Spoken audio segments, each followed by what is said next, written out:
you did get the call. You were brought into Lucha Underground. You began doing some dark matches for their TV series. Talk about how you end up being brought in there full time. Well, Matt Stryker was there, who I had previously had a relationship with working in WC and Paragon.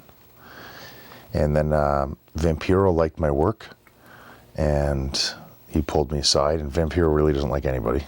Right. So he took a liking to me, and he would work with me on his spare time. So would Stryker and Krista Joseph, who was the head writer, really enjoyed my stuff, and I just kept showing up to the darks whenever they gave them to me, and I got along with everybody, and a lot of my friends still were there too. So it was just, everything worked and clicked. You know what I mean? Like, it was just, eventually it just got to a point where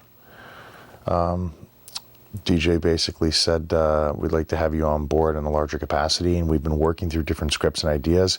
We don't want to waste you. We don't want to just throw you out there to be a guy in the program. If we're going to introduce you to the narratives in the actual television program, we don't want to waste you. Like, this needs to be something huge because, you know, this is who you are to us, sort of deal. How different was the backstage scene for the tapings for that series compared to your average wrestling TV show? So pro. So pro. I mean, they took care of us like movie stars. It was amazing. There's a lot of grumblings about the contracts being very restrictive. Did you ever feel that way? Yes and no. Like, look, man, they followed through. Let me tell you this much. I'll speak from my standpoint. Okay. I didn't have a unique contract, but they followed through on everything that they said they were going to follow through on the contract. It's a different story when you sign a contract and people are not following through on the things that they wrote the contract to you about. That's different, but like, they never did me wrong. And I knew that they were trying. So it was never I never ever took it personal. Right. But again, though, like those experiences that people hear about, I never had those. Everyone was very good to me. And I really don't have anything negative to say about anything or anyone from Lucha. I really don't. Like, I try to stay in touch with those people. They were all very good to me. It's a shame how it all played out, but like, I could tell you with great certainty, everyone tried really, really hard to make that work. And why it didn't, I have no idea. I'm not part of that circle of information. Break down how the creative for Lucha Underground may have been different from working for other companies. Like, here's a canvas, and here's some paint, and here's a brush. Paint us a picture. And then they would like improve on your ideas. Or if you literally had nothing, they'd be like, here's a series of options we think would be really cool. What do you think? Like, it was the best part about the whole place. It was like doing creative. They were open. They didn't stifle anyone. Like, they just made your ideas even better and greater. And like, they would give you ideas for you, and they worked. It was amazing. Like, absolutely loved, the Joseph. Like, thank God he did that job for a living, because like, that is the type of person that anyone should want to work for. Yeah. The series gave you for the first time a chance to do vignettes and promos. What was that experience like? So much fun. Paul London's a very close friend of mine, and we got a hold of the scripts and just started like dying laughing. We were just like, working on them together and like visualizing the setting and everything, and just creating together. It was so much fun. Like, it was a blast, man. It was awesome. And then like to see the final version of it, Skip had washed everything out in post-production and changed the filters and the music. Like, it was awesome. Yeah. I'm just going to run down a couple guys that were also in the company at the same time as you, and you could just give your comments on them. Scorpio Sky. Love him. Willie Mack. My brother. Dr. Wagner Jr. I love him. He was on my top 5 luchadors to work in my life, and I've worked him several times. He's a pleasure, and I consider him the Hulk Hogan of Mexico. 100%. Yeah. Shane Strickland.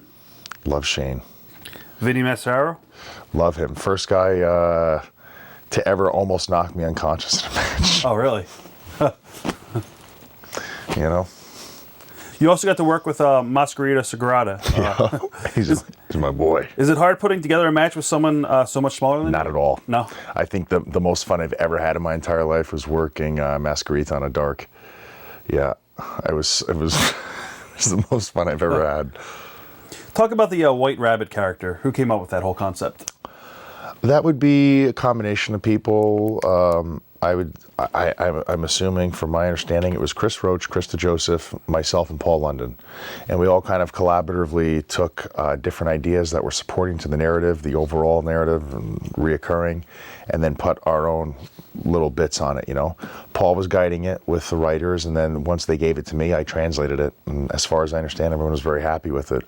But yeah, there was supposed to be, the way I was told, you know, because season 4 and that was it. The White Rabbit was the Aztec god of the rabbit tribe, and the series was starting to drive into the direction of there being godlike figures that were going to be competing for the tribe. The tribes were all looking for their godlike figures, right?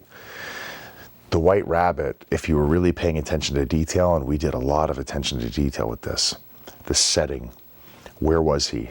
Surrounded in darkness, decay. Nothing was alive where he was. He's got you know, El Bunny locked up in a cage. He can't leave. Why can't he leave? Paul London shows up. He makes Paul sacrifice somebody. There's blood. He asks Paul to show him out. There were subtleties that this guy was here for a reason. Right. And he's not good.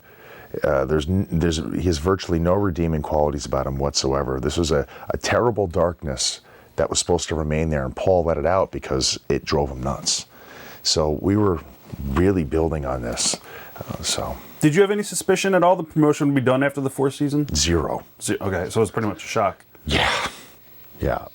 What do you think is the legacy of the promotion? Hard to say. I mean, if I was going to summarize it in one word, hard work. Like passion, dedication. I just hope people enjoyed what they saw, and from the interactions I've had, most people did, and I'm glad I got to be a part of that. I honestly feel very honored that I was able to partake in that project. I don't know what happens to it now. I don't know if somebody else picks it up and reboots it, or... Yeah, I was going to ask you, if it was rebooted, would you go back in a heartbeat? If I was not contractually obligated to go somewhere else, I would for sure, 100%, right. Especially if DJ was manning the ship. Oh my God, man. Or Roach, right away.